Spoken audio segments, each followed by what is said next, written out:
Welcome to our continuing series, Questions and Answers for a World in Crisis. Today, Ananda and Bliss, from Sri Aurobindo. In Ananda, our spirit will find its true self. In Ananda, its essential consciousness. In Ananda, the absolute power. In the Ananda, all is reversed. The center disappears. In the bliss nature, there is no center, nor any voluntary or imposed circumference, but all is, all are one equal being, one identical spirit.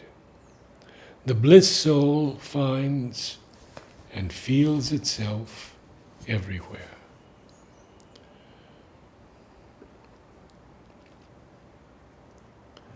For all joy, beauty, love, peace, delight are outflowings from the Ananda Brahman.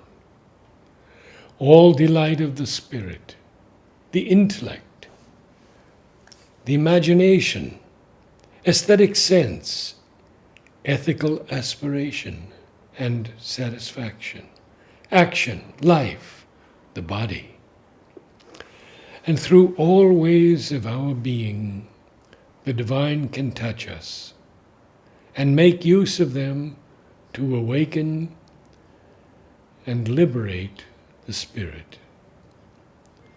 But to reach the Ananda Brahman in itself, the mental reception of it must be subtilized, spiritualized, universalized, discharged of everything that is turbid and limiting.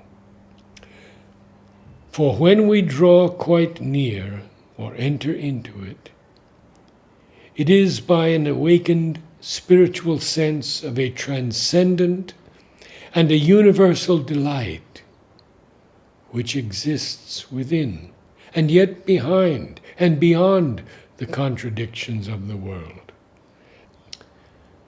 and to which we can unite ourselves through a growing universal and spiritual or a transcendental ecstasy.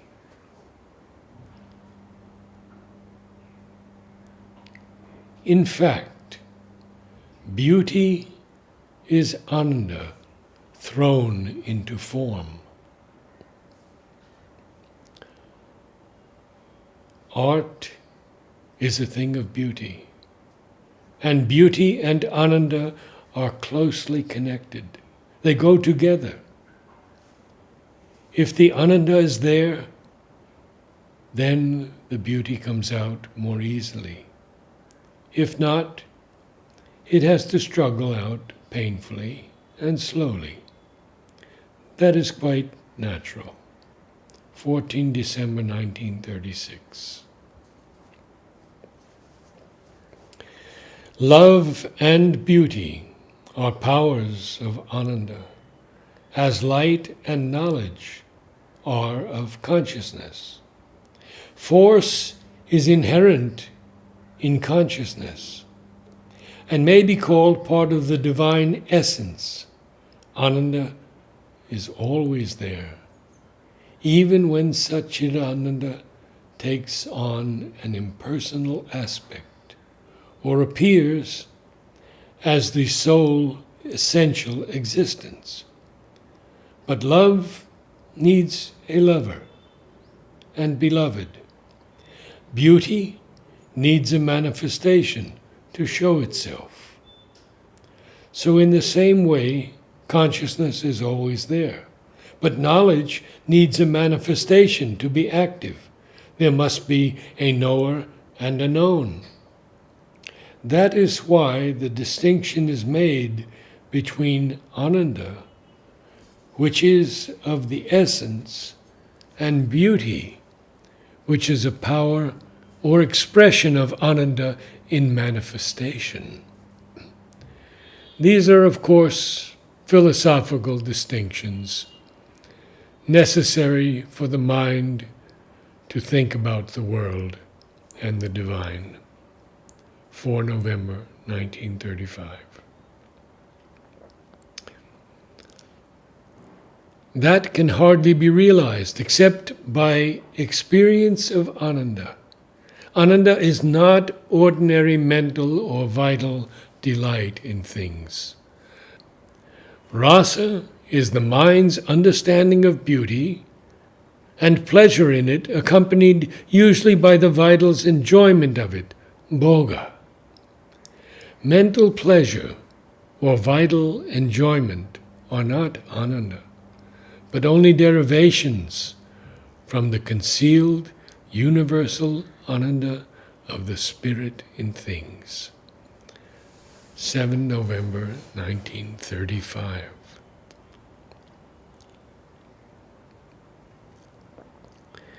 There is a certain consciousness in which all things become full of beauty and Ananda. What is painful or ugly becomes an outward play and becomes suffused with the beauty and Ananda behind. It is specially the overmind consciousness of things, although it can be felt from time to time on the other planes also. A great equality and the view of the divine everywhere is necessary for this to come fully. 10 March 1934. The object and condition of life is Ananda. The means of Ananda is tapas. The nature of tapas is chit. The continent and basis of chit is sat. It is therefore, by a process of sat, developing its own Ananda through tapas, which is chit, that the Absolute appears as the extended, the eternal as the evolutionary, Brahman as the world. He who would live perfectly must know life. He who would know life must know Satchidananda.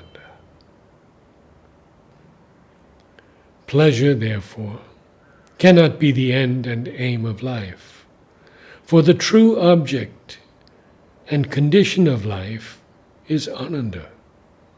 And Ananda is something in its nature one, unconditioned and infinite.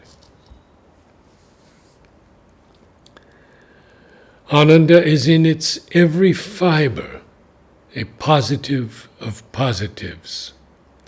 It affirms and rejoices in all that is native to peace. But it affirms too and rejoices in all that peace negates or regards with a sovereign separateness. Ananda is an all-embracing and creative force.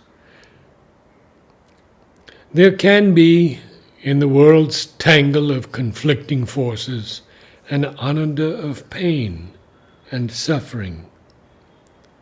And in the full manifestation, pain and suffering no longer remain themselves, but are transformed into Ananda.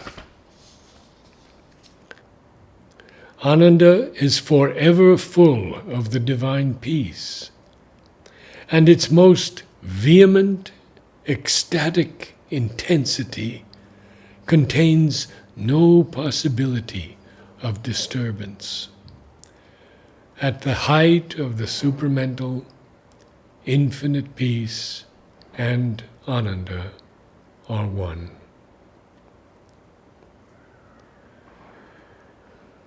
Ananda is beatitude, the bliss of pure conscious existence and energy, as opposed to the life of the sensations and emotions, which are at the mercy of the outward touches of life and matter, and their positive and negative reactions, joy and grief, pleasure and pain. Ananda is the divine counterpart of the lower emotional and sensational being.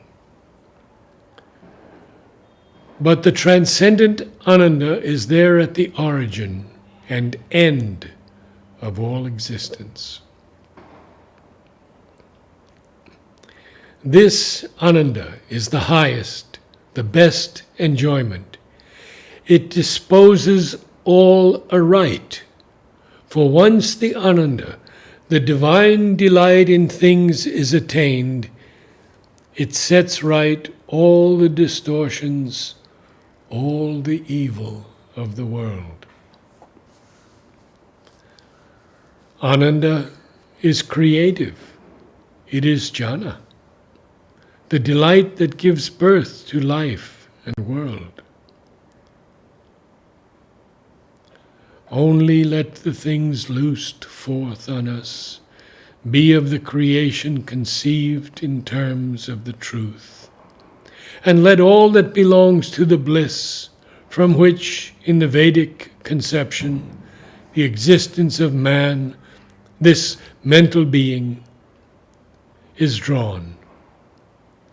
A secret delight is the base of existence, its sustaining atmosphere, and almost its substance. This Ananda is spoken of in the Taittiriya Upanishad as the ethereal atmosphere of bliss, without which nothing could remain in being.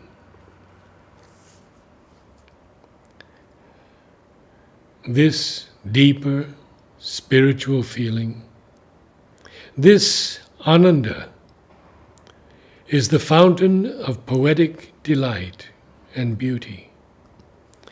It springs from a supreme essence of experience, a supreme aesthesis, which is in its own nature spiritual, impersonal, independent of the personal reactions, to render more expressive and firmly present to them what experience they have of it, and help the race towards its greater fullness in the soul of man and embodiment in our mind and life.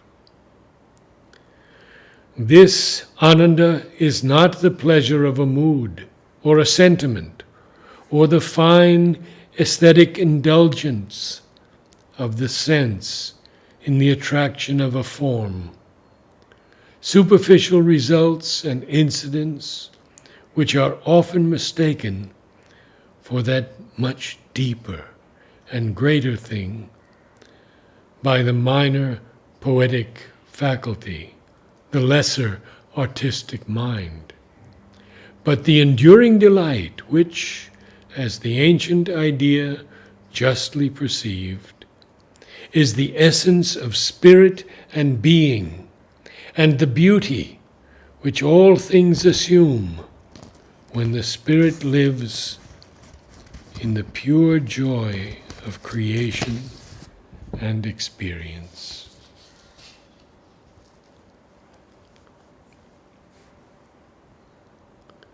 Bliss. Two passages from Savitri. O mortal, bear this great world's law of pain. In thy hard passage through a suffering world, lean for thy soul's support on heaven's strength. Turn towards high truth, aspire to love and peace. A little bliss is lent thee from above, a touch divine upon thy human days. Make of thy daily way a pilgrimage, for through small joys and griefs thou movest towards God.